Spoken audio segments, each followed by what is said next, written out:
భక్తిగల నోవాహు లోకుల మధ్యలో హేళనగా మారే హెచ్చరింపబడి. భక్తిగల నోవాహు లోకుల మధ్యలో హేళనగా మారే హెచ్చరింపబడి. నీతి క్రియల చేత నీ యందు కృప పొంది, నీతి క్రియల చేత నీ యందు కృప పొంది, లోకములో నతడు నెమ్మది గలవాడై, లోకములో నతడు నెమ్మది గలవాడై.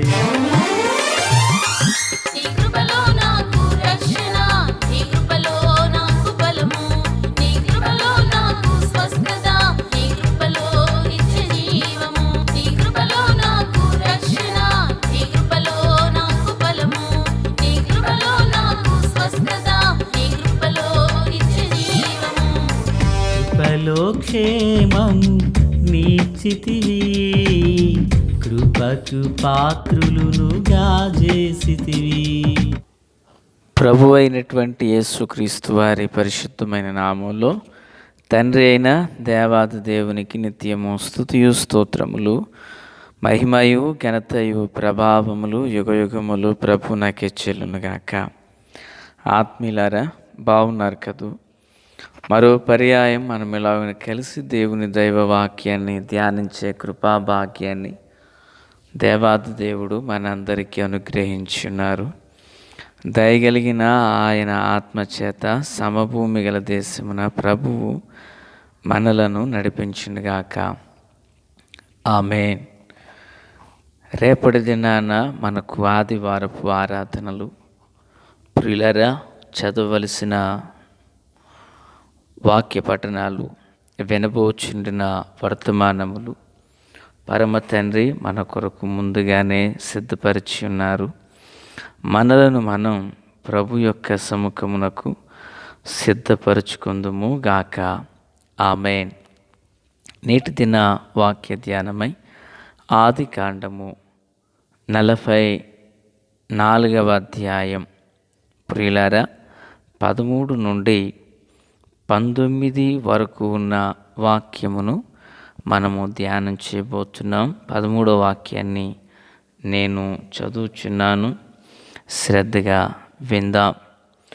కావున వారు తమ బట్టలు చింపుకొని ప్రతివాడును తన గాడిద మీద గోనెలు ఎక్కించుకొని తిరిగి పట్టణమునకు వచ్చిరి. ప్రార్థన. మహాపరిశుద్ధుడా, ప్రేమగల తండ్రి, కృపగల దేవా, స్తోత్రం. చదవబడి ఉన్న వాక్యం మీది వినుచుండిన వారందరూ మీ వారు.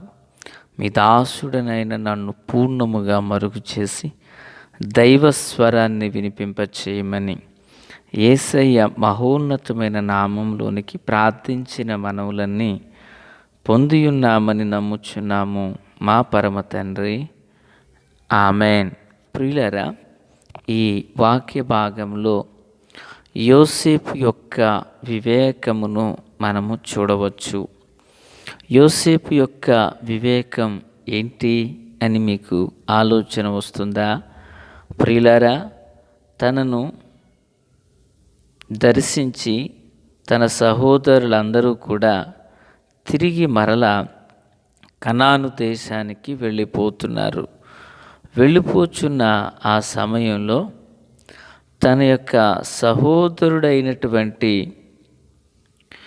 యోసేపు పక్షాన అమితమైన ప్రేమను కలిగిన వాడు, బెన్యామీను మీద అమితమైన ప్రేమను కలిగిన వాడు యోసేపు. కనుక ఇప్పుడు ఆ యొక్క యోసేపు యొక్క గోని సంచిలో వెండి గిన్నెను పెట్టమని చెప్పారు. చూడండి, అప్పటికి యోసేపు తనను తాను తన సహోదరునిగా వారికి కనుపరుచుకోలేదు. వారు బంధించి గుంటలో పడవేసి అమ్మివేసిన యోసేపు నేనని పరిచయం చేసుకోలేదు.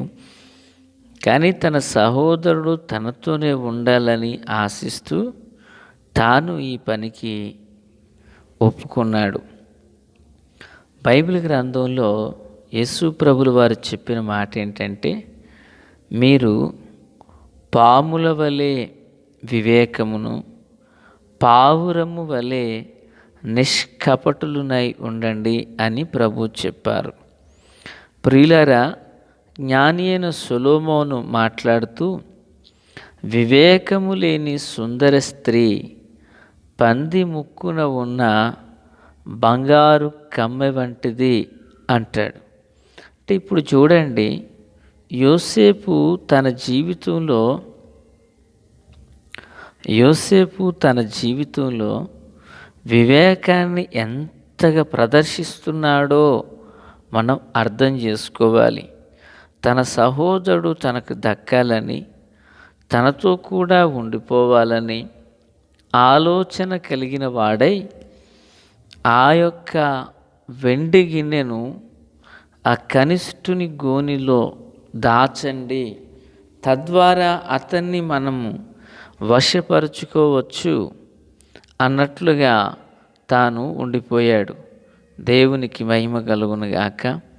ఆత్మీయులారా, ఇప్పుడు యోసేపు యొక్క వివేకం ఎంత శ్రేష్టమైనదో కదా, ఎంత యోగ్యమైనదో కదా. తాను ఏ ఉద్దేశముతోనైతే వెండి గిన్నెను అందులో ఉంచారో ఆ ప్రకారమే వారందరూ కూడా మరలా తిరిగి కనాను దేశానికి తిరిగి వచ్చి యోసేపు ఎదుట నిలబడడం జరిగింది. దేవునికి స్తోత్రము. ప్రియులారా, ఈరోజు దేవుని బిడ్డలుగా మనము కూడా ఎరుగవలసిన ఒక సత్యం ఉన్నది. ఈ లోకంలో మనం వివేకులమై పని చేయాలి. ప్రియులారా, ఈరోజు దేవుని బిడ్డలుగా మనకు కొదువై ఉన్నది వివేకం. మోషే అక్కను గమనించారా? ఆమెలో పుష్కలంగా వివేకం కనిపిస్తుంది. బాల్య దినాల్లో ఆమె పేరే మిరియాము. ఫరో కుమార్తె మోషేను నీళ్లలో నుండి తీసి తనను శుభ్రపరుస్తున్న సమయంలో ఈ మిరియాము వచ్చి అంటారు, అమ్మా, ఈ బిడ్డకు నువ్వు పాలు ఎలాగునిస్తావు? పాలు ఇవ్వలేవు కదా, నేను ఒక పని చేస్తాను. పాలు ఇచ్చుటకు గాను హెబ్రీ స్త్రీలలో ఒక ఆమెను తీసుకొస్తాను. ఆమె ఈ బిడ్డకు పాలిస్తుంది, నీ కొరకై ఆ బిడ్డను పెంచుతుంది అంటది. ఇప్పుడు వెళ్ళి ఎవరిని తీసుకొచ్చింది? ఆ బిడ్డకు జన్మనిచ్చినటువంటి యెకేబెదును తీసుకొచ్చింది. యెకేబెదు మోషే తల్లి. ఆ బిడ్డకు సమృద్ధిగా పాలిస్తుంది, ఆ బిడ్డను తీర్చిదిద్దుతుంది. మరియు ఆ బిడ్డకు పాలిచ్చుట వలన ఆ తల్లికి నెల జీతం వస్తుంది. ఎంత ఒప్పందానికి ఎవరు కుదిర్చారో తెలుసా? ఓ చిన్న బిడ్డ. బహుశా నా అంచనా ప్రకారంగా ప్రియులరా, చిన్న బిడ్డని ఎవరిని అనగలము అంటే ఒక 10-13 సంవత్సరాల ప్రాయం ఉండి ఉండవచ్చునేమో. ఆమె ఎంత వివేకంగా పనిచేయకపోతే మోషే తిరిగి మరలా తమకు దక్కుతాడు.